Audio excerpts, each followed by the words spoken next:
One Professor Sarala from my earlier institute, who is the chief of pharmacology, and then probably Dr. Gitanjali also must be knowing her. Dr. Sarala from Kolar. I think she had brought you to sometime almost 6 years back. Yes, I know her, sir. Yes. Oh, yeah. Incidentally, she's here. Okay, that's nice.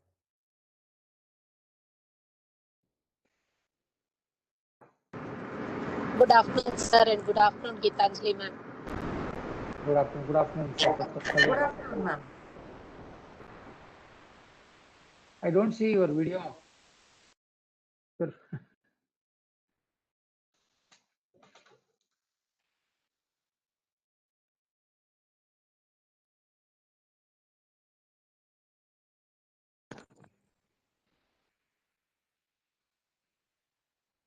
Hello, Sarla.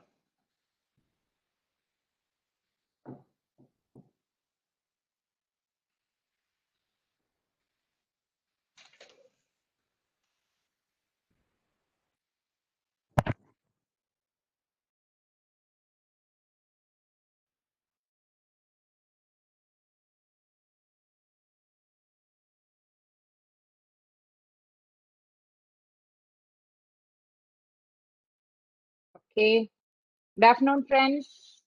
This is a Friday afternoon, and we are back with our Forefront of Future Frontiers, the medical webinar series. And for the benefit of participants, we'd like to say that we started in the month of May, and we have been exploring different themes on each series. So currently we are in the series 8, and the theme for series 8 is on emerging and re-emerging infections.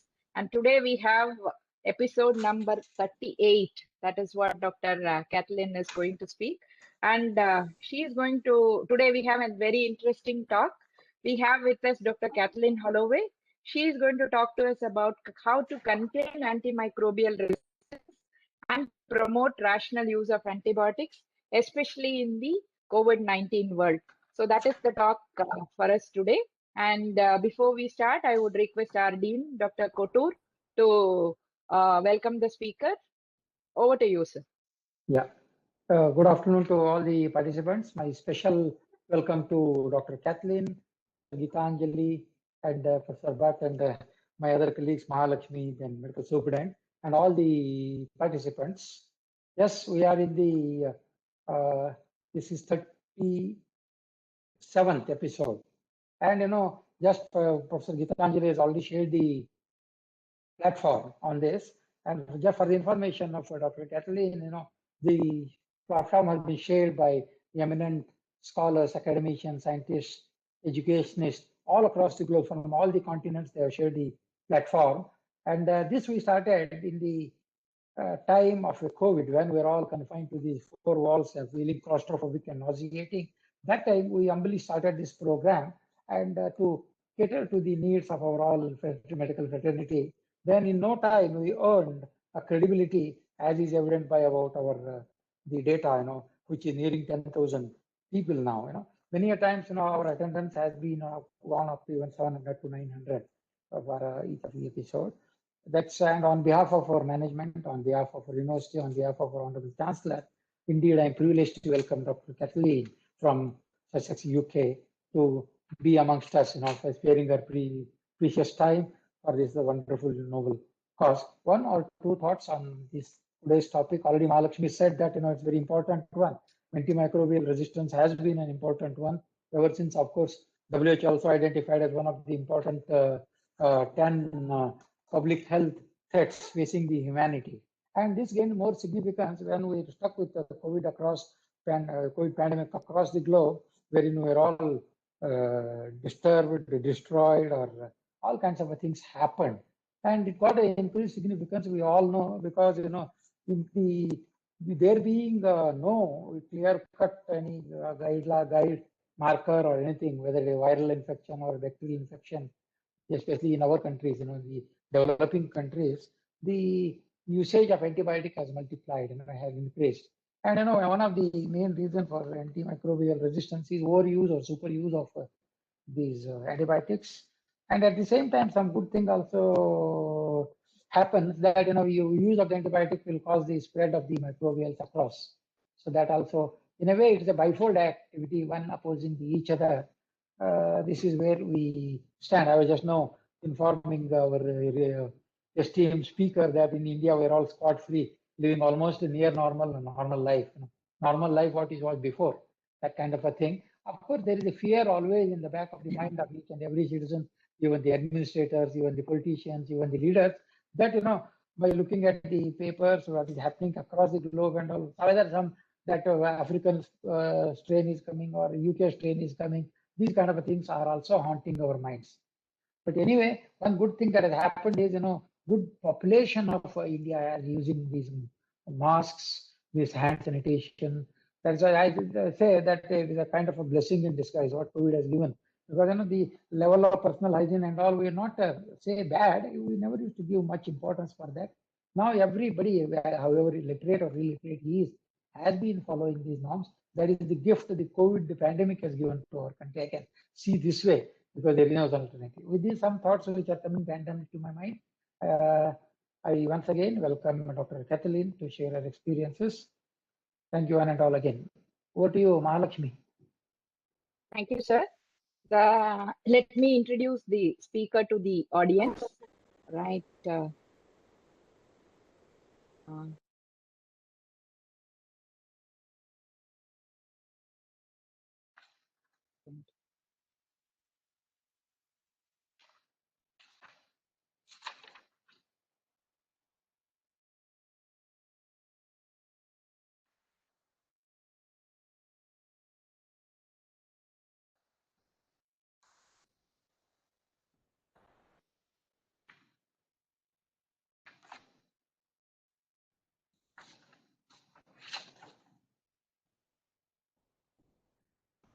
Okay. This is Dr. Kathleen Holloway for you. She's an honorary associate in the Institute of Development Studies, Sussex University, UK. She was the former medical officer in charge of essential medicines at WHO-Geneva and also the regional advisor for essential medicines in CRO, that is Southeast Asia Regional Office of WHO. That's where I think she worked with our Gitanjali madam, and that is how we got to know Dr. Kathleen. Thank you, Dr. Gitanjali, for providing the context. I think this time also when I marked the mail to you, you actually helped us to get in touch. Dr. Kathleen is actually a public health specialist. She is specialized in the public health use of pharmaceuticals. She has got training in both hospital medicine and general practice in UK. That is, she worked in NHS for 11 years.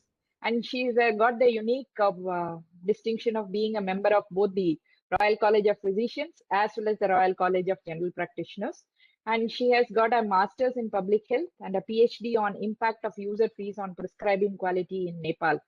She has worked in a show with a lot of NGOs, and that is when I think she has worked in Myanmar, India, and all with TB, leprosy, malaria, all those things before she moved into essential medicines.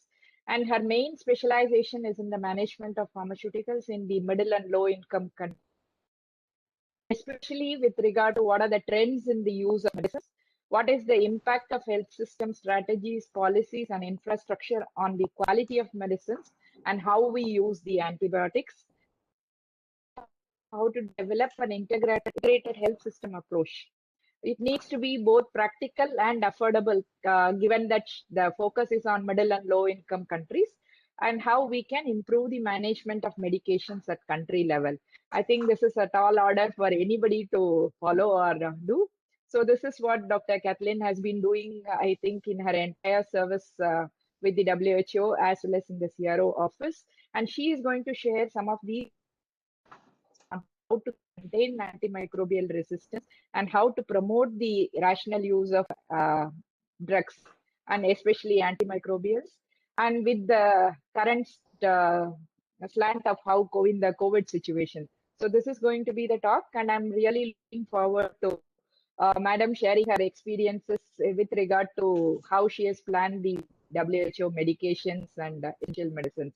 So over to you, Dr. Kathleen. And before we move, I would like to the participants that this session is being recorded for posterior use for academic purposes. And also we are going live in YouTube. So you can see the symbol on the right upper quadrant of your screen. It just says live. So that is YouTube live. And all the recordings are available in our FFF channel. So you can watch them also. So with these announcements, I would like to hand over the stage to Dr. Kathleen. It's yours, ma'am. Stage is yours. Thank you very much. I would like to thank you and all the hosts for inviting me here today to talk to you about containing antimicrobial resistance and promoting rational use of antimicrobials in the COVID-19 world. Could you share my slides? Yes, ma'am. Just give me a minute. Just 1 minute, ma'am.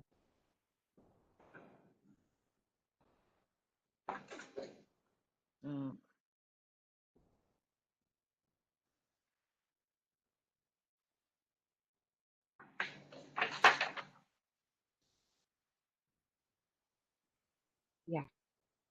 The slides are on, ma'am. Okay, so next slide, please. So I'd like to start by comparing two pandemics, COVID-19 and antimicrobial resistance. And COVID-19 has been very visible, but antimicrobial resistance is largely invisible. COVID-19 has had a fast global spread, whereas antimicrobial resistance has a slow global spread. But otherwise, they're very, very similar. They're two pandemics, they're spread by infectious disease, they're everywhere in the world. They involve both zoonotic and human disease transmission. They are affected by lack of access to diagnostics and vaccines. Spread, although now we have got a vaccine to COVID-19, but how much of the population is going to receive that vaccine is another issue. It's spread by global travel and trade. It can be prevented by infection control, hygiene, social distancing, and prudent use of antibiotics. The spread is facilitated by poor health infrastructure, and containment requires global collaboration, transparency, and solidarity. So there's a lot of similarities there. Next slide, please.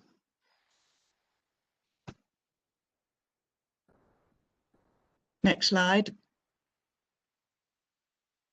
Slides are not moving.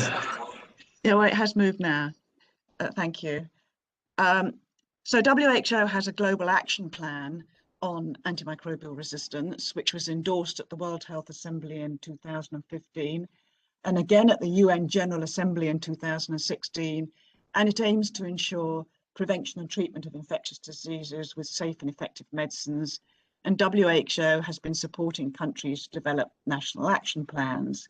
And there are 5 strategic objectives: to improve awareness and understanding of antimicrobial resistance, to strengthen surveillance and research, to reduce the incidence of infection, to optimize the use of antimicrobial medicines, and that's what I'm going to be talking about mostly today, and to ensure sustainable investment in countering antimicrobial resistance, as currently there are few new antibiotics being developed in the pharmaceutical pipeline.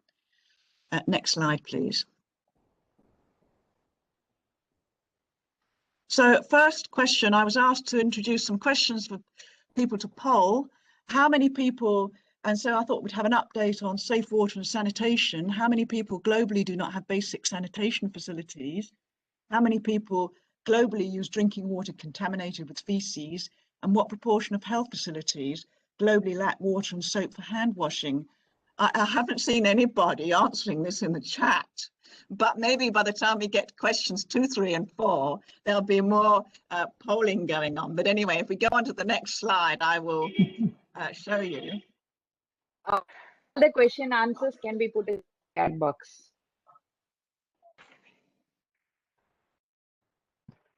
So this comes from WHO Fact Sheets 2019. Unsafe water and poor sanitation is estimated to cause 827,000 deaths annually, at least. And 2 billion people in the world do not have basic sanitation facilities, toilets or latrines. 10% of the world's population consumes food irrigated by wastewater, much of it discharged untreated into rivers and lakes.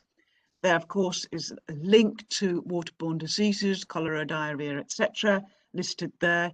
And it's been estimated for every $1 invested in safe sanitation, there would be a $5.5 saving in lower health costs.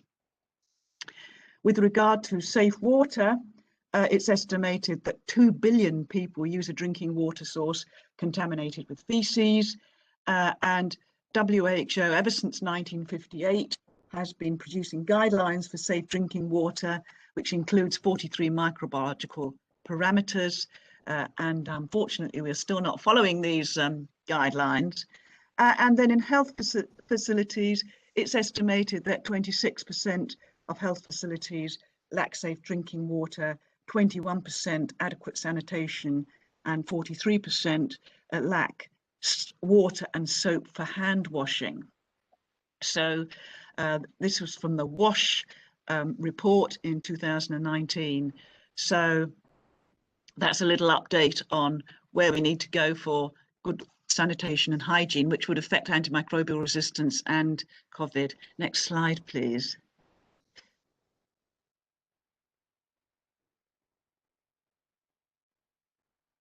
Next slide. Thank you. So antimicrobial stewardship is needed to contain antimicrobial resistance, and this has been defined as a coherent set of actions which promote using antimicrobials responsibly. So I'm only going to be talking about stewardship. I'm not really going to talk anything more about infection control, sanitation and hygiene. And this is the ESCMID study group definition, and it balances the individual need for appropriate treatment and the longer term societal need for sustained access to effective therapy. It's inherently context specific, varying with who is doing what, and it's applicable from individual level to national and global levels and across humans, animals and the environment. And it requires that we measure antibiotic use as well as quality, access and availability, and investigate why antibiotics are misused in order to identify effective interventions and policies. And we also need to implement these policies and monitor their implementation. And we also need stewardship for COVID-19 with regard to appropriate use, access and qualities, with regard to the use of medicines, disinfectants, personal protective equipment, track and trace with quarantine, and also vaccination. Next slide, please.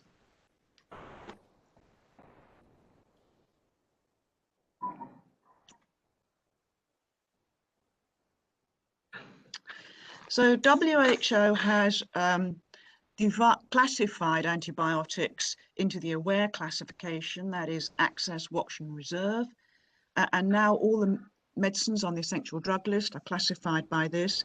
So access antibiotics would be those first and second line antibiotics for common infections, which should be available in all countries and all facilities. And it would include things like amoxicillin plus or minus clavulanic acid, benzyl penicillin, doxycycline, gentamicin, and so on, many of the older antibiotics.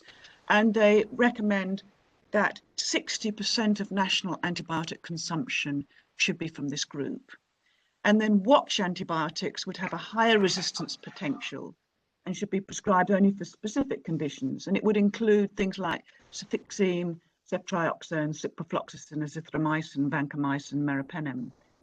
And then reserve antibiotics are those last resort options for the treatment of suspected or confirmed multi-drug resistant infections, and would include things like polymyxin B, colistin, fosfomycin, linezolid.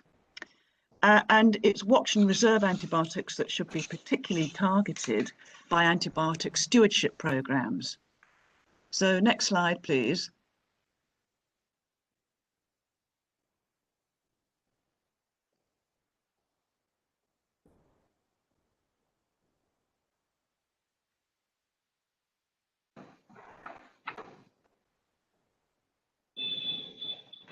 So question 2 is, what proportion of countries do you think achieve WHO's target of 60% of antimicrobial consumption belonging to the access category?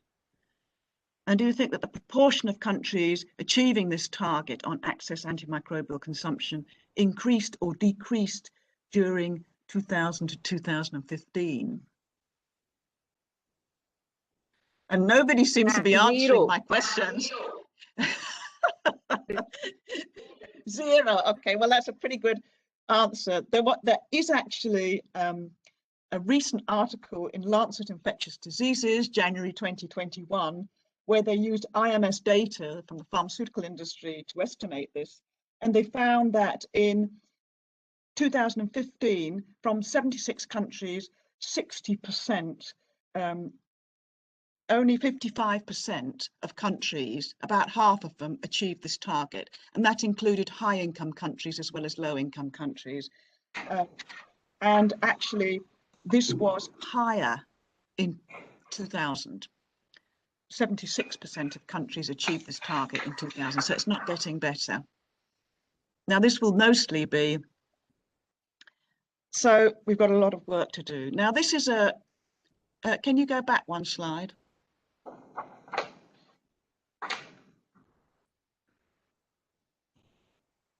I think we've skipped a slide.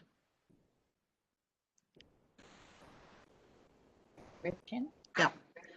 This data shows, no, we want to go to the next one now. We've dealt with that. So this is community antibiotic consumption in the European Union. And this is complete data. And they've been collecting it over many years, and it's measured, this is measured in defined daily doses per 1,000 inhabitants per day. And no, please go back to the community one, which is the previous slide.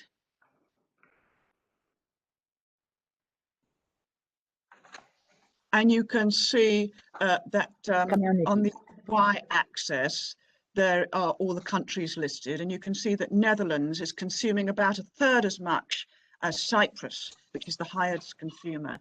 And the question is, why is it in community consumption, when the case mix is very similar, one country is consuming 1/3 the amount of antibiotic as another country? And of course, there's a lot of antibiotic misuse.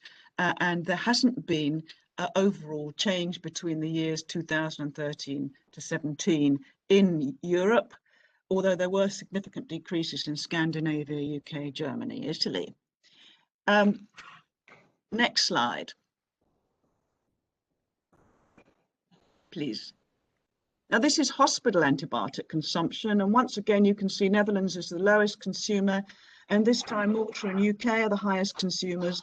But if you notice, this is again defined daily dose per 1,000 inhabitants per day, and you'll see the scale here is different. So actually what we see here from Europe is that 90% of antibiotic consumption happens in the community, because instead of 3 defined daily doses per 1,000 inhabitants per day on the x-axis, we would have had 30 for community consumption.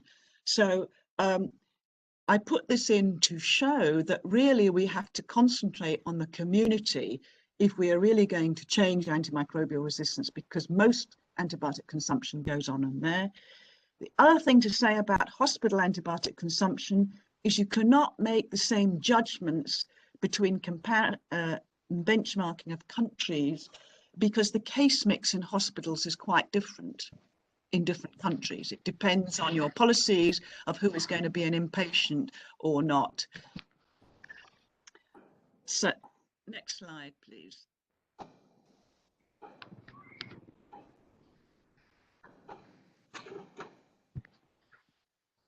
Now, if we look at hospital consumption data, as I've just shown you, will tell you the total amount consumed, but it doesn't actually tell you about the quality of use and what are the problems.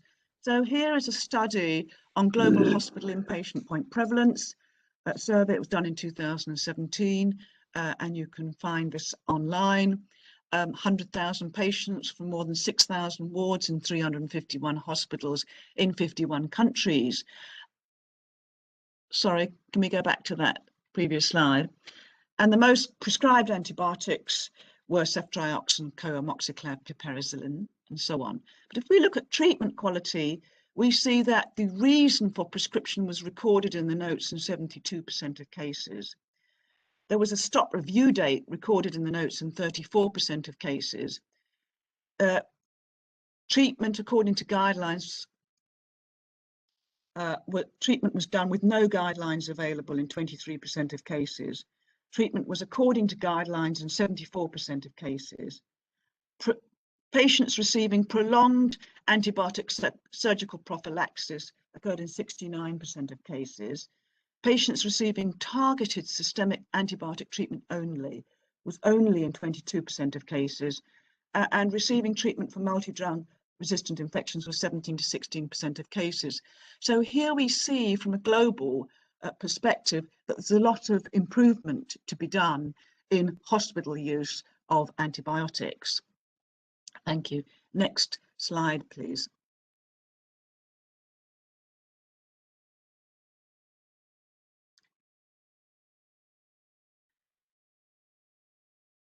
Trends in antimicrobial use.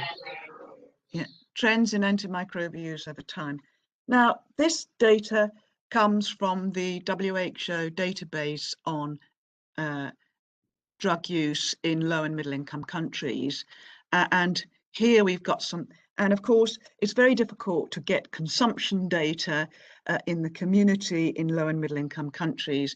So this is looking at standard indicators of drug use in health facilities. And we've got 3 indicators here of antibiotic use. And this comes from published surveys that we have collected from a systematic review. And if we've got on the x-axis here the time, 1990 to 2014, and we can see that in the red, the percentage of patients giving antibiotics in primary care remained at about 50% during this time period. The percentage of acute diarrhea cases given antibiotics was anything between 30 to 50%, didn't really change significantly. But we see that the percentage of cases of upper respiratory tract infection cases given antibiotics has slowly risen from below 30% to nearly 70%. And each of these N numbers refers to the number of studies contributing to each data point on the slide. Next slide, please. And if we look at the same indicators by region, we will see that in the Western Pacific, the Southeast Asian region, Eastern Mediterranean region, we have 60 to 70% of acute upper respiratory tract infection cases getting antibiotics. And we also have in anything between 30 and 50% of diarrhea cases getting antibiotics. And of course, most acute cases of diarrhea and upper respiratory tract infection don't need antibiotics. So we see a lot of misuse here. Next slide, please.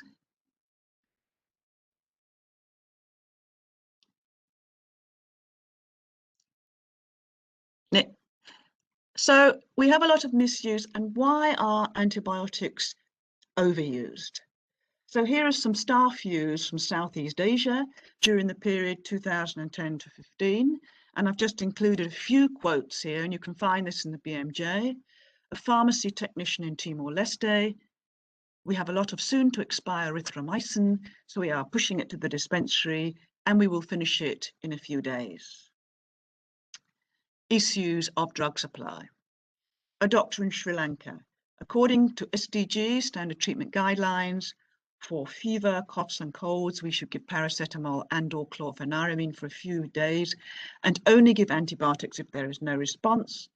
But I like to give the complete treatment, that is antibiotics, from the start." So here we have issues of belief in the guidelines.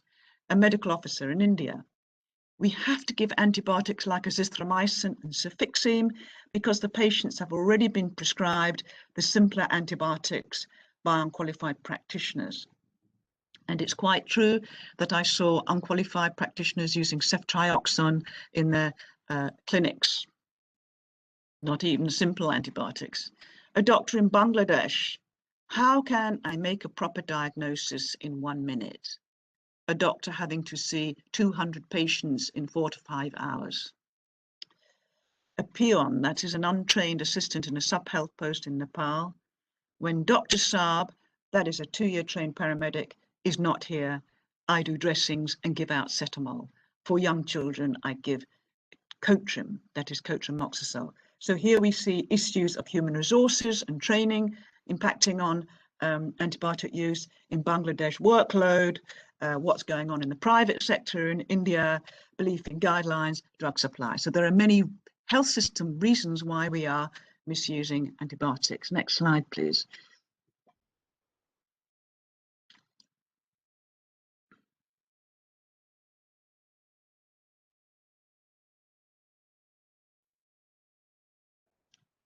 Section 3, Madam. Intervention effectiveness. Yeah, okay, go to the next slide. No, but nobody's doing these questions. I've put them in faithfully according to your guidelines. No, nobody's interested to answer them. But anyway, here we are. What are the 2 commonest infections implemented to improve use of medicines and antibiotics in primary care in low middle income countries? And what is the average improvement in medicines use achieved with these 2 interventions? So anyway, if we go on to the next slide, we will see the answer to this. And this is from the WHO database, where we looked at intervention impact, and we looked at the median percentage change over all medicines use outcomes measured in each study for the period 1990 to 2009, where there was an average of 4 outcomes per study. Now, we only looked at interventions where they had evaluated using good study design, that is pre-post with control, randomized control trials or time series. So I put the intervention type on the left-hand side here and the number of studies that evaluated it. But the number of studies is not the number of times these interventions have been done. It's simply the number of times they've been evaluated properly. So actually, the commonest interventions that are used are printed materials and provider education. But printed materials have only been evaluated by randomized control trial 6 times, so we could find 6 studies. But provider education, we found a lot of studies, 29 studies. And you can see that the median impact of printed materials is 0 or 1% here, and provider education 7%. So really quite no impact of printed materials alone, and provider education, a modest impact. But we see much bigger impact where we have provider and consumer education and supervision, 27% improvement, and community case management, 32% improvement from 10 studies. And community case management is where a member of the community is trained to treat specific cases of infection generally in the community. They are supervised, they are trained, and they're supplied with drugs. So next slide, please.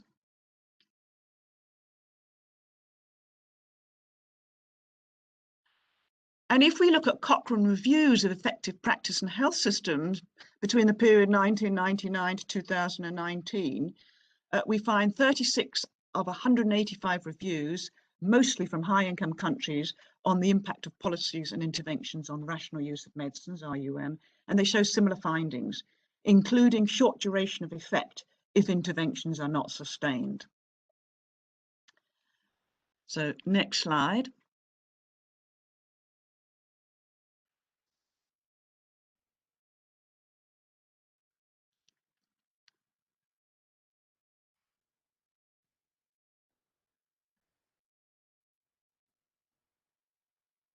Next slide, please. Antimicrobial stewardship programs, most data. Just go to the next slide. It's fine. Just go to it. Thank you.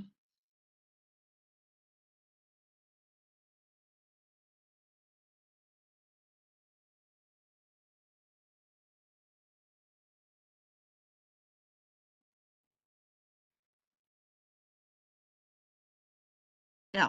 And move to the next. So yes, so this is a little bit more data of antimicrobial stewardship programs. Okay, so the last slide showed you about interventions done in community, in low and middle income countries and high income countries. And here we look at antimicrobial stewardship programs, special reviews. The data is mostly from high income countries. Please stay on the next slide. And we find a Cochrane review of 221 studies on antibiotic prescribing for hospital inpatients showed that enabling and restrictive interventions were effective in reducing antibiotic use by more than 15% and by 2 days duration. And then if we look at, please stay on the slide, the next slide. It's gone back a slide.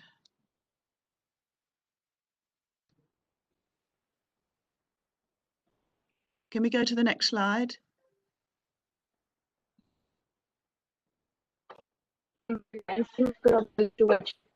Most data. There's a slide that I think.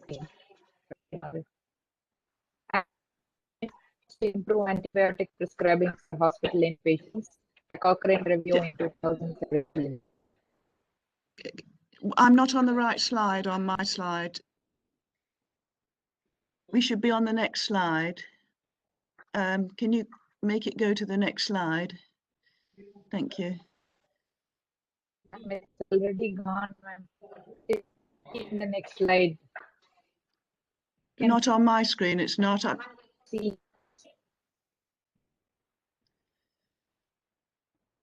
What's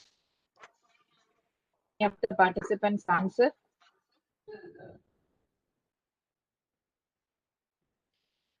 In my screen, no Now we slides. are on antimicrobial stewardship program. Now we're on the right slide.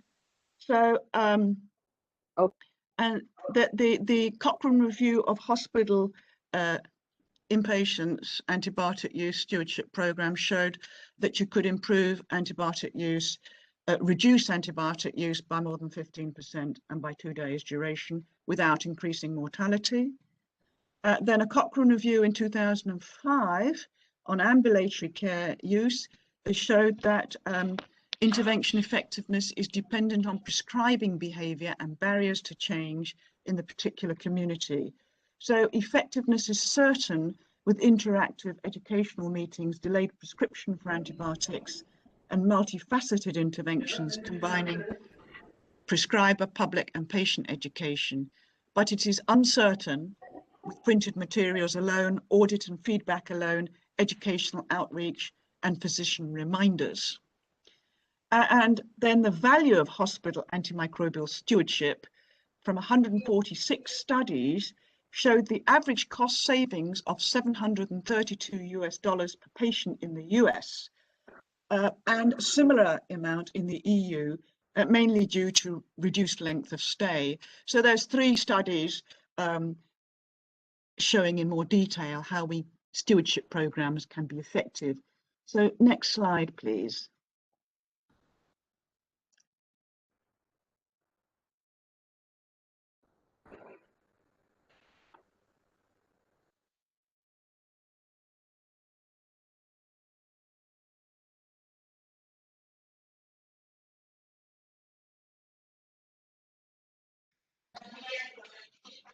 To encourage less antimicrobial.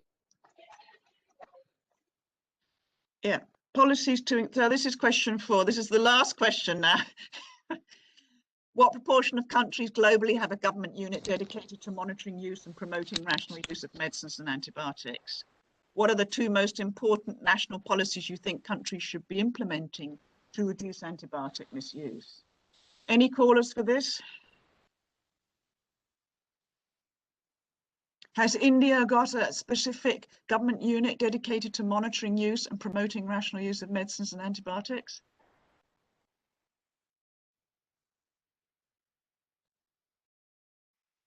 Okay, well, let's go on to the next slide. I don't think India has, last I heard. Anyway, so if we go to the next slide.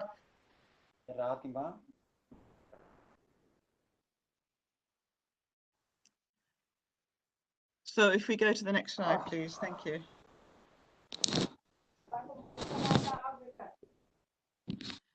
Now, here are national policies in place to promote rational use of medicines. And why am I talking about national policies? And that is because I've shown you evidence about the effectiveness of interventions or the non-effectiveness of them, but also a lot of countries are not implementing these interventions. They stop as soon as the money runs out. And so we really need to be thinking in terms of health systems and policies. And on the y-axis here, I've put in a set of policies that we looked at, and this comes from WHO surveys to ministries of health done in 2003, 7 and 11 on what policies are in place.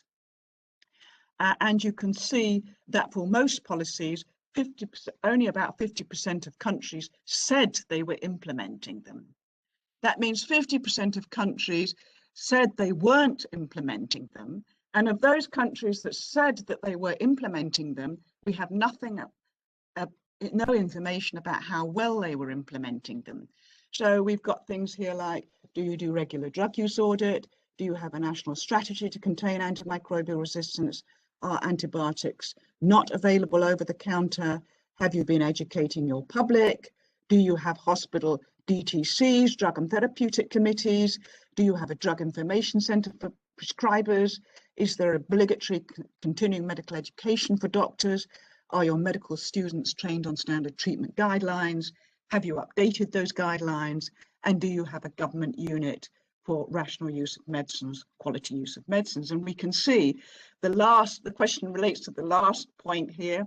And we see that only half of countries said they had a government unit for promoting quality use of medicines. And it's not been improving between 2003 and 2011. Next slide, please.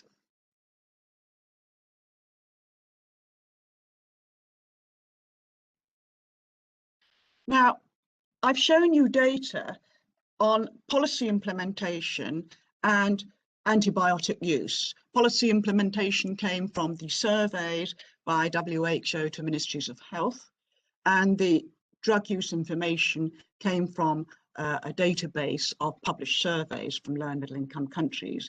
And we put this data together to look at those policies associated with lower antibiotic misuse in low and middle income countries. And this is published in PLOS One 2016. And if you look at the left-hand column, you can see the different policies. And then we have 4 indicators of antibiotic use in primary care. So the percentage of patients treated with antibiotics in primary care, the percentage of acute upper respiratory tract infection cases treated with antibiotics, the percentage of acute diarrhea cases treated with antibiotics, and the percentage of cases not needing antibiotics that got them. And if we look at the top 2 policies, having a national antimicrobial resistance strategy and a national Ministry of Health unit on promoting quality use of medicines, we can see that these policies were significantly associated with less use of antibiotics in upper respiratory tract infection and acute diarrhea infections treated with antibiotics.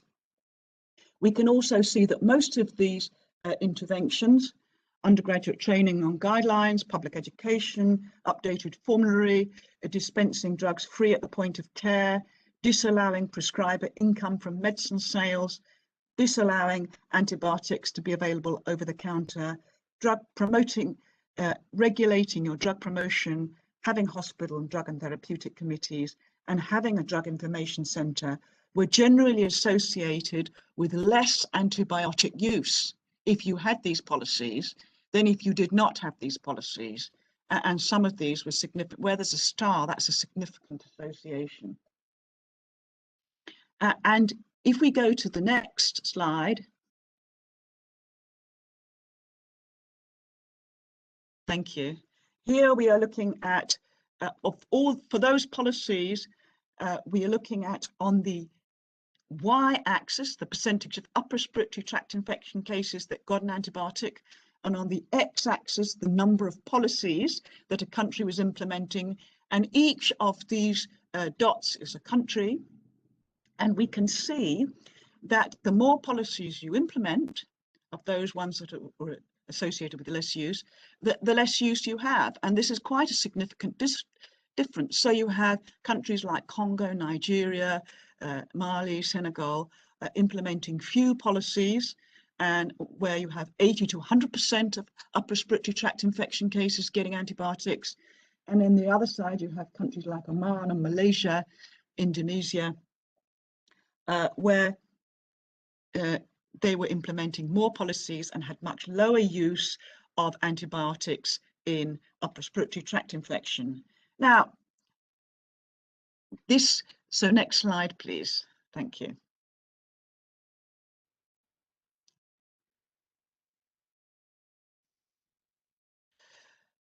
So this global data suffers many limitations.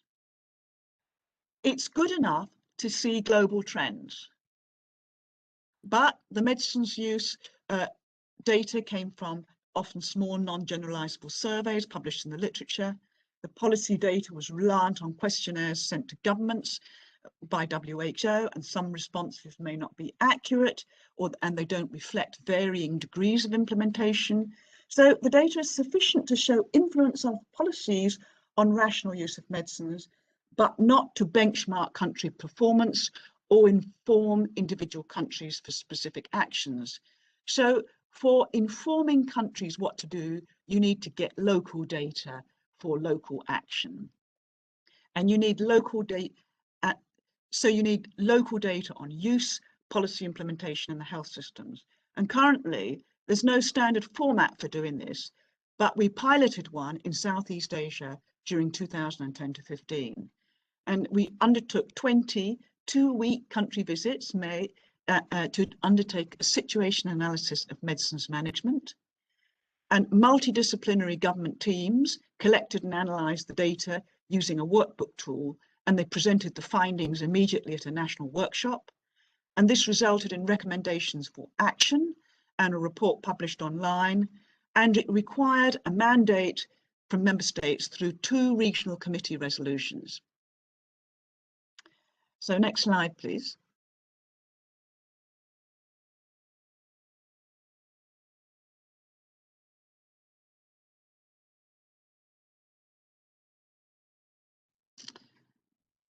And in India, we did this in 2 states, Rajasthan and Karnataka. So here's some photographs for some light relief. So getting started, here we are on the left-hand side, briefing a government team.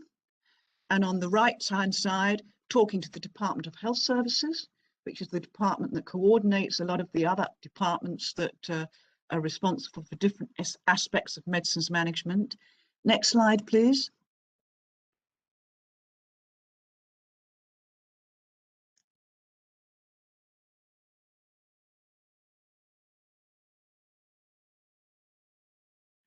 And here we are talking to stakeholders, a national regulatory authority, the Central Medical Supplies Depot, academia, professional bodies. And we need to talk to all these people because the regulatory authority is in charge of what quality of medicines and what can be sold over the counter. We need to talk to the Central Supplies Depot because they supply the public facilities. We need to talk to academia because they train medical students and pharmacists. And we need to talk to professional bodies because they are often responsible for standards.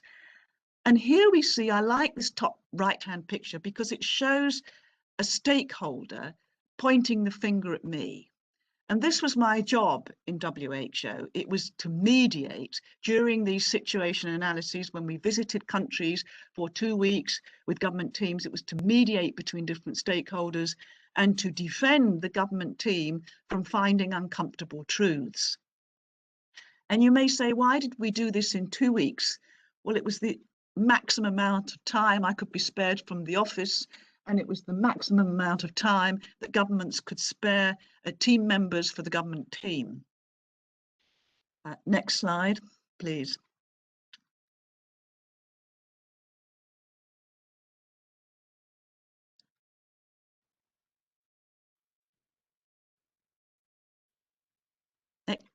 And here we are collecting data on medicines use. So an outpatient prescribing survey.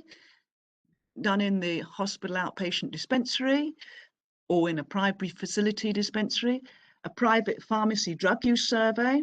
Here's the team lined up and all the shops behind us. Then drug use in inpatient wards, and then looking at drug availability in the stores. Next slide, please.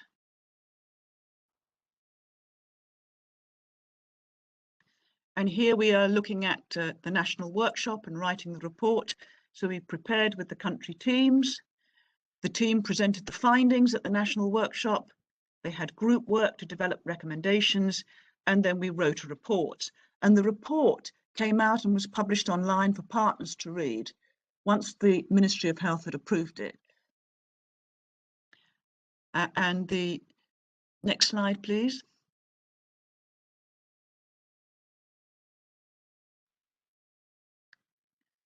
So we then undertook a regional analysis of all the data that we found from these 20 situation analyses, 20 country visits.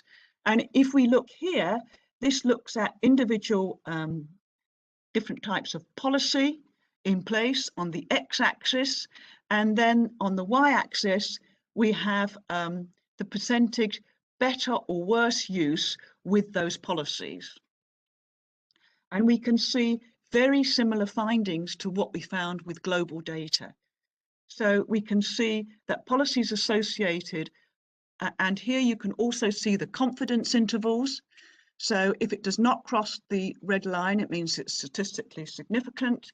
So we can see that policies associated with significantly better use, 5 to 10%, was not charging fees at the point of care in public facilities, undergraduate training on standard treatment guidelines, disallowing systemic antibiotics over the counter, a Ministry of Health unit dedicated to promoting quality use of medicines, public sector prescriber continuing medical education if it was done by Ministry of Health directly, but not if it was done by anybody else, monitoring your advertising for drugs, prescribing policies, disallowing drug revenue for public prescribers, that's selling of medicines in public facilities, having guidelines in your facility, having done public education in the last 2 years, and having hospital drug and therapeutic committees in your hospitals. Next slide, please. And you can find this in BMC Health Services research. And then if we look at those same policies, we see for the percentage of upper respiratory tract infection cases prescribed antibiotics, we can see that those countries implementing more policies had less use of antibiotics for acute upper respiratory tract infection. So in Southeast Asia, Bhutan came up top, Thailand a close second, and then others were implementing fewer policies and had much higher use. And this was highly significant. And really it was showing the same thing in Southeast Asia as we see for global data. Next slide, please.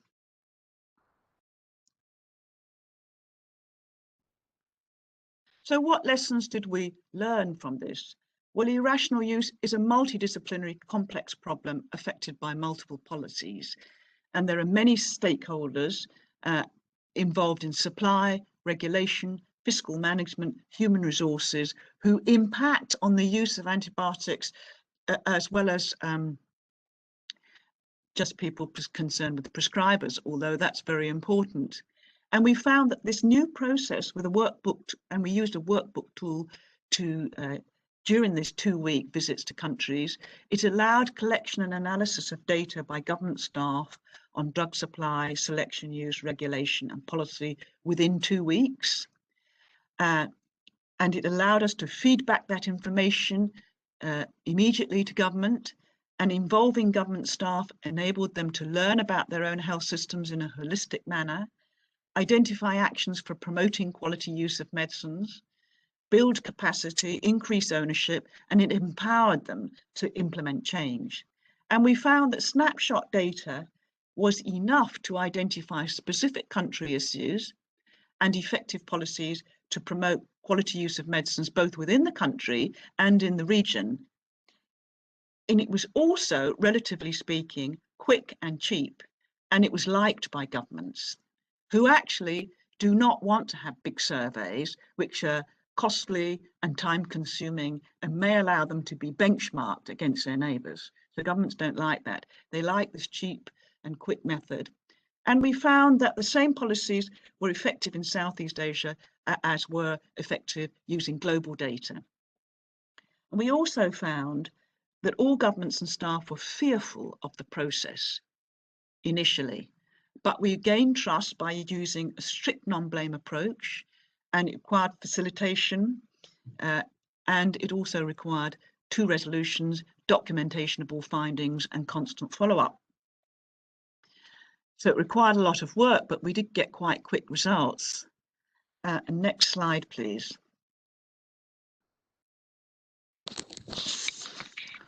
So just in concluding, we find that antimicrobial stewardship needs us to look at the health system and health policies, as well as specific interventions aimed at prescribers.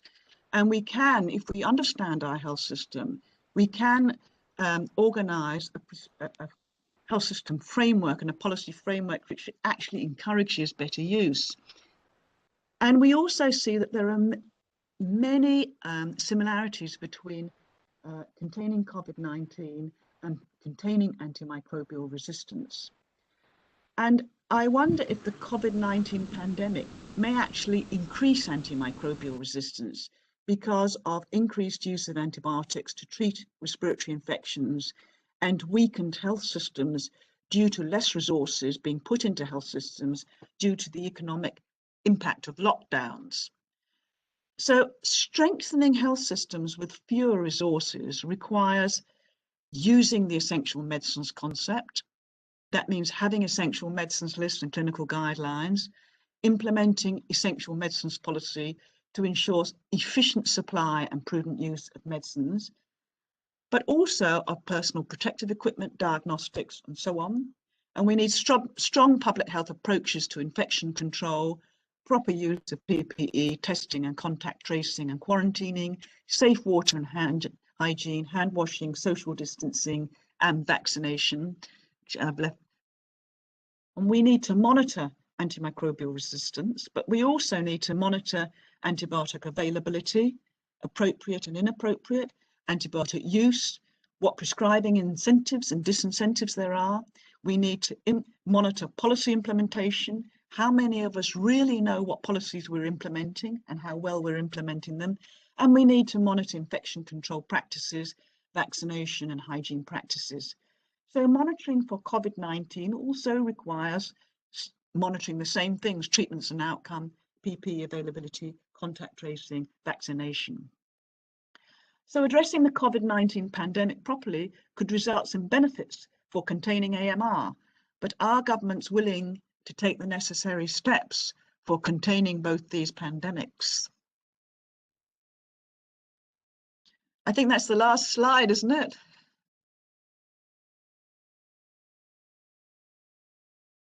End of slideshow, madam. Yeah, well done for managing the slides. Quite tricky. Thank you.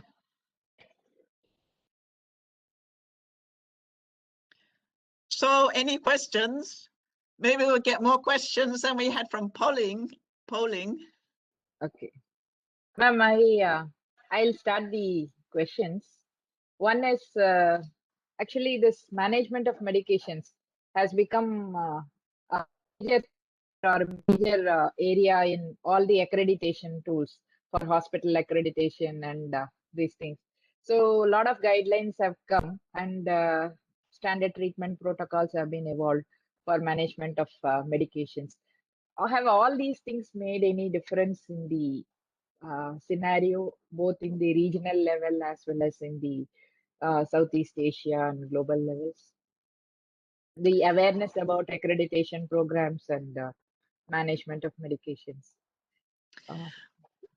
Well, I don't know if they've made a difference in Southeast Asia. I know that if you implement the policies I showed you, they are associated with better use. But what is included in the accreditation program, I don't know. Quite often, the accreditation programs don't include this detail of, you know, they might say, have you got a drug and therapeutics committee? But they don't include what has your drug and therapeutic committee actually been doing. You know, with regard to drug supply, I don't know how many accreditation programs really include, are people sticking with the formulary? You know, is this formulary consistent with the state or national essential medicines list? How many people are going outside to buy their medicines? How, you know, have we got drug utilization review programs? You know, what are they covering? So in many of the accreditation programs I've seen, we haven't seen that detail. We might have got as far as, do you have a drug utilization review program? Do you have drug and therapeutic committees? But we don't actually see a review of what these hospitals are doing. Nevertheless, we do know that in a general way, those countries that say they have drug and therapeutic committees. And when we went to Southeast Asia, we looked to see, we judged on whether a country said they had drug and therapeutic committees by actually going to hospitals and seeing whether they had one there or not. It is associated with better use than where we found nothing going on. But I'm sure we could do much better. But even in the UK, and I have to give a talk next week on this subject, and you know, it's students, and I looked at the UK National Action Programme for Containing Antimicrobial Resistance, and there they have the Quality Care Commission, and they are looking at you know, drug and therapeutic committees and various actions in hospitals, and even there they said that a number of hospitals did not really have sufficient, in their mind, actions going on to contain antimicrobial resistance. So I think action depends on how much you're really looking at what hospitals are doing and what kind of infrastructure you have in government to do this. That's why I think it's very important for governments to have a unit in the Ministry of Health dedicated to promoting quality use of medicines, because if you don't look at what hospitals are doing, and then, you know, they may be doing anything. But I mean, we're getting there slowly, but we've got a long way to go, I think. Did that answer? Yeah. A little bit. There's one more question I have.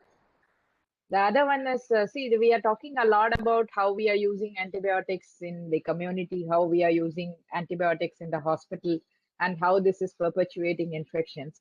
But I think there's one area which kind of goes underneath is the use of antibiotics in the animal husbandry for veterinary practice, the use in poultry farms for tetracycline. I think is they are using quite a bit in chicken so that it comes out better.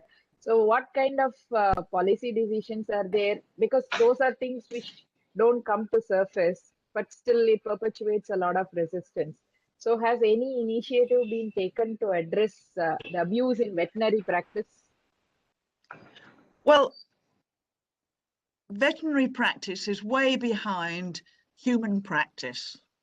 So in that respect, I mean, and it's very difficult to influence veterinary practice when our human practice is not marvelous. You know, it's very difficult to influence community practices when our hospital practices are not marvelous, because, you know, community people copy hospital people. And, you know, even unqualified quacks are copying the GPs who are copying the consultants. So that the whole thing goes down the line. And if we can buy anything over the counter for humans, then farmers are going to argue, why can't they buy anything over the counter for animals? But there have been some initiatives. So in the European Union, they have banned growth promoters. And growth promoters are small dose antibiotics which are given to animals in their feed, not because the animals are ill, but because they put on meat faster.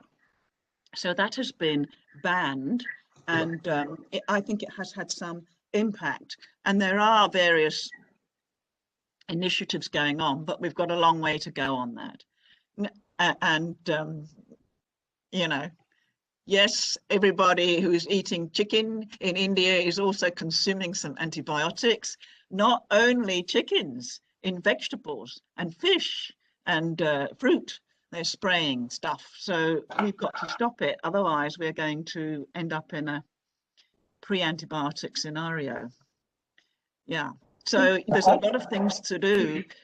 And actually, just looking at the health system issues for human use, we can see that a lot of things in our health system impact on how we use medicines, and we can deal with these things. We know what to do. It's just a question of doing it. We've now got some evidence. 20 years ago, we didn't have evidence, but now we really do know that certain policies are associated with less misuse. And really, we cannot blame prescribers for overusing antibiotics if we are not training them in guidelines, if we are not controlling the drug supply, if we are not monitoring and supervising. And all these lessons could be translated to the veterinary sector as well. Yeah, I have a question, Dr. Kathleen. Yeah. First of all, your comparison of antimicrobial resistance with COVID pandemic was an excellent first slide. I must compliment you. It showed us, we never realized the seriousness of that. It's rather more serious than the COVID pandemic. That was quite impressive. But the question is, even though we are free, I said happy, and we never know, uncertainty is all there. And in many countries, the COVID, the second wave or third wave, whatever that has been coming. Now, what clear message you like to give to the COVID patients? Even in India, in Mumbai, some 40 people died yesterday. That kind of things are there. What clear message you like to give when you diagnose a patient with a COVID, whether to give a prophylactic antibiotic or not? Because we are confused. The chloroquine controversy, then azithromycin controversy, by heads of the states prescribing so many things. Today only Ramdev Baba has put forth a COVID immunity booster kit in the market for 545 rupees. So it leads, forget about we medical people, it will, even common person will be very much confused.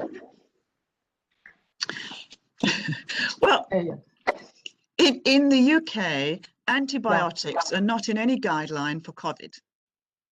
And there has been a study that showed that antibiotics don't do any good for COVID. That, and that the argument has been that you have a lot of secondary infection, like you have for flu, you would have secondary bacterial infection causing pneumonia in COVID. But the evidence so far is that you don't get a lot of secondary bacterial infection in COVID patients. So the guidelines are not there. Of course, once you get somebody seriously ill in ICU, they may have all sorts of secondary infections going on, but the majority of patients don't get to ICU and they don't need antibiotics. But we do see, I've heard that a number of countries now have antibiotics written into their guidelines for uncomplicated COVID. And so, that's all I can tell you, is that we shouldn't be using it for uncomplicated people. I mean, people who are not on ventilators, who just have simple COVID, don't need antibiotics. Yeah, even WHO had said for minor cases of COVID, you don't need to start a kind of a prophylactic antibiotics. Yes, you shouldn't use prophylactic antibiotics. I'd like to ask Dr. Geetanjali if she wants to ask any question, because Madam has raised her hand. Thank you. It was a pleasure listening to Kathy after such a long time, and I am seeing her after such a long time. We actually plan to have a chat after this on a one-to-one basis. Kathy, thank you for this wonderful presentation. I enjoyed it. I just want to add to that question which Maha asked you about. If since many hospitals are going in for accreditation, do you think the antimicrobial use will be a little better? See, one thing, Maha, there is a big difference between the government and private hospitals. In the private hospitals, it is still easier to control certain things and, insist that people use them. In the government hospitals, it becomes, very difficult. And even though I'm sitting here in AIIMS Bhubaneswar, I can tell you that many departments, big departments, like for example, orthopedics, general surgery, or take anything, I mean, cardiovascular surgery or any of the things, most of the time they do, it is what the head of the department or, whoever is heading the department is fancy. Whatever takes his fancy, they do. We tried now with a little bit of success, at least trying to regulate, prophylaxis, surgical prophylaxis, trying to limit it to, just one dose, and if at all, not more than 24 hours kind of a thing. So what I feel is the way to get some success is not to try too many things, but at least small bites. The low-hanging fruits, if we can try, then slowly we get a culture of people trying to say how we can use it better. We do have operating procedures. We have a antimicrobial stewardship program going on here, but I'm not sure how successful we are. But at the same time, one of the good things which has come is we are having a lot of information about this. So it's previously people hardly used to speak about antibiotic resistance. Now at least everyone is aware that there will come a time when we are just waiting to go back to pre-antibiotic era kind of a thing. So they know that this is there. We have a long way to go, but that might be the kind of silver lining which we are looking at. Thank you. Thank you, ma'am. Thank you for that comment. But sir, you want to ask any questions? Yeah, it was a wonderful talk. Only thing I want to know from your experience, in developing country like India, the antibiotics are available over the counter, so people can just go buy without even prescription. This is one of the major reasons for misuse of antibiotics. They take 1 or 2 doses, then they, as you rightly said, upper respiratory tract infection, little sore throat. They will buy antibiotic, take for 1 day, then he becomes better. He would have become better otherwise. Then they stop. So I think there is a lot of misuse of antibiotics because of the easily available over the counter. Whereas in most of the developed countries, you cannot buy antibiotics without prescription. Of course, some restriction may come on that. Do you feel that? Yeah, I think over-the-counter availability of antibiotics is really a really big problem. And when I was in WHO, we were always talking about this. And there was always the argument that if you stopped having antibiotics available over the counter, in some poor countries, people wouldn't have access to antibiotics. But we've been advocating for a long time, you start with even if you can't get rid of all antibiotics over the counter everywhere to start with, you can start with not having second, third generation antibiotics available over the counter. So in India, I saw an unqualified practitioner giving ceftriaxone injections. I had the privilege of talking with some unqualified practitioners set up for me by the regulatory authority. And I remember one gentleman, I went to see him, and he had a pile of prescriptions on his desk, little bits of paper. And I looked and there was ceftriaxone there. And sometime there were several injections there. And I said, well, this is a bit difficult. You know, if you have several injections, you have to give, it must be painful for the patient. Oh, no, he said, it's not painful. I put them all in the same syringe. I made an improvement on what I'd seen in my apprenticeship to some private practitioner's clinic. You know, so what I said was, I don't think this is a good idea to put this into the same syringe. And he had already got the message that you don't do it for children. So, you know, you have to make your message slowly. But yes, we shouldn't be having ceftriaxone over the counter, nor meropenem, nor any of these other things over the counter. Yes, you may need amoxicillin over the counter, or in some places where there's no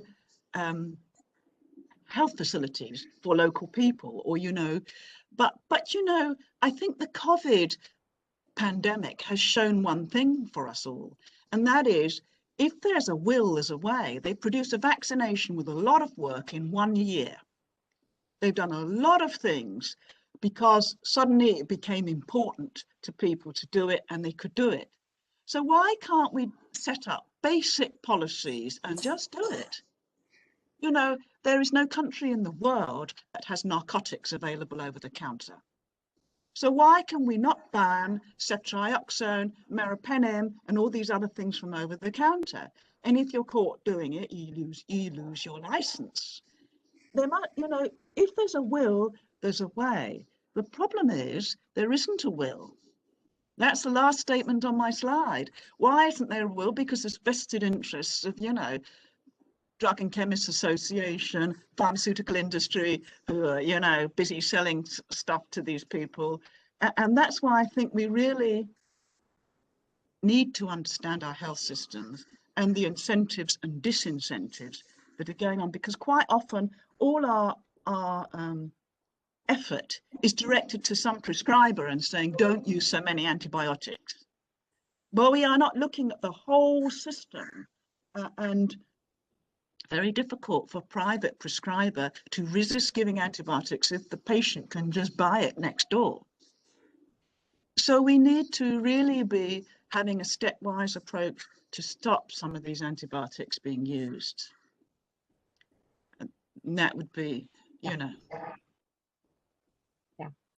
Thank you, Dr. Kathleen, for taking that question and answering very nicely.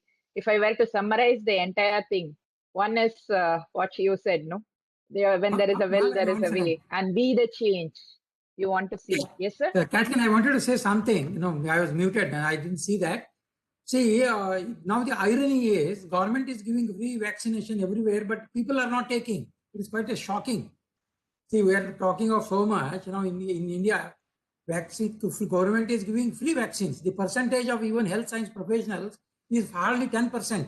In my own institute, I'll say, this is where there is a will, there is a way. You know, that's what we have been telling. Under the circumstances, what I say is, you will see in the next couple of days, everybody here in India will be taking that immunity booster set by Ramdev Baba. You know, nothing, no prescription, nothing across, no innocuous. This is what is going to happen. Well, I think, you know, when we have a vaccination program, it's not just a question of giving the vaccination. You have to have the public information system, and it has to be wide-reaching. In the UK, every advert includes something from government about having your vaccination.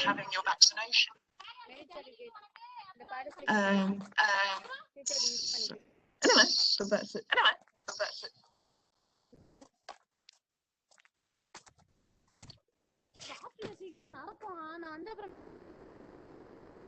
Yeah. There was some disturbance I have noted, madam. It was just, I think what I was saying was just that when you have a vaccination program, you have to set up the people who are giving the vaccination, but you have to have public information and really big public information program, as well as the logistics, the supply, the vaccinators, and so on. It's like all these things, you really need a comprehensive approach. that answered it a bit. They've got now a 80% coverage, 80 to 90% coverage in Britain for those people who've been offered the vaccine. But you see, you've got other problems like social media and disinformation on social media, and all these things have to be counteracted. This is what has emerged as post-truth, no matter. The social medias have taken over most of the things. Dean sir, are you trying to talk? Your mic is muted. Are you trying to speak? I think he's speaking to somebody else. Yeah, it looks like that. Yeah. If I were to summarize this entire talk, two things came. One is that when there is a will, there is a way. And be the change you want to see. That if you want the hospital infections to come down and you want the community to come down, then we need to start from top and go down. That is what is another message. And one more very nice thing what Dr. Geetanjali said, start with small steps and then take the big ones so that it will make a difference. I still remember that Madam used to do that session on there's no free lunch. She used to say how to resist the drug reps. So that is a very famous session she will do for medical students, both UGs and PGs. So that is what we have in this thing. Okay, sir is gesticulating and talking, but I'm not sure. So, our dean. So another thing, perhaps I can just summarize by the experience in Southeast Asia. We were able to work with government teams to look at health systems in a holistic way within 2 weeks and find out what were basic, really serious problems and what policies needed to be put in place. And actually, if you look at the literature and you look at WHO's information, there's very little information on what policies are actually being implemented. But we could really start, but do you have guidelines in your health facility? Are people using the same guidelines in the medical schools? All these things, are important. Do we have a unit that's dedicated to looking at how antibiotics are used in government? What are they doing? Are they actually looking at what hospitals are doing in communities? Because if you don't have these things and you don't have information on use and policies, you cannot really start to address your health system. And you don't need years of work to find out that information. You can do it in 2 weeks.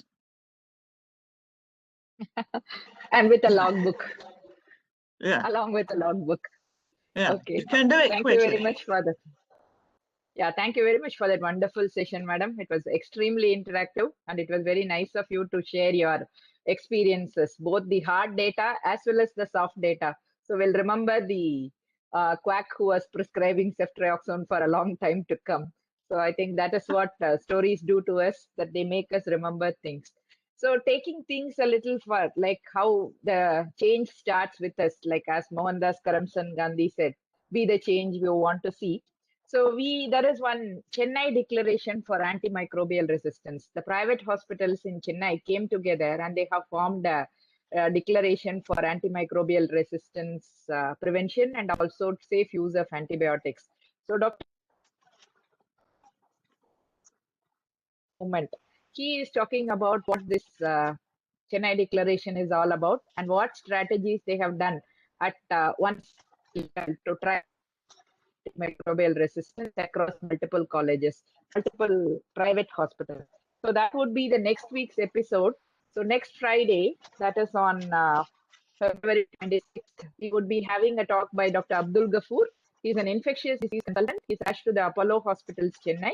And he is the author of this Chennai declaration. And there is a very nice interview about this whole thing in the BMJ. So if you just search for Abdul Ghafoor and Chennai declaration, you would get his interview. So you could see that also. So he will talk to us about strategies to combat antimicrobial resistance at local level. So what they have put in. So please stay tuned and come and attend the next session. the video recording of this particular Dr. Kathleen session will be available in our YouTube channel, AVMC FFF YouTube channel. We'll also share this with participants, and I hope Dr. Kathy will allow us to share her slides also with the participants. Can I, madam? Yeah. Okay.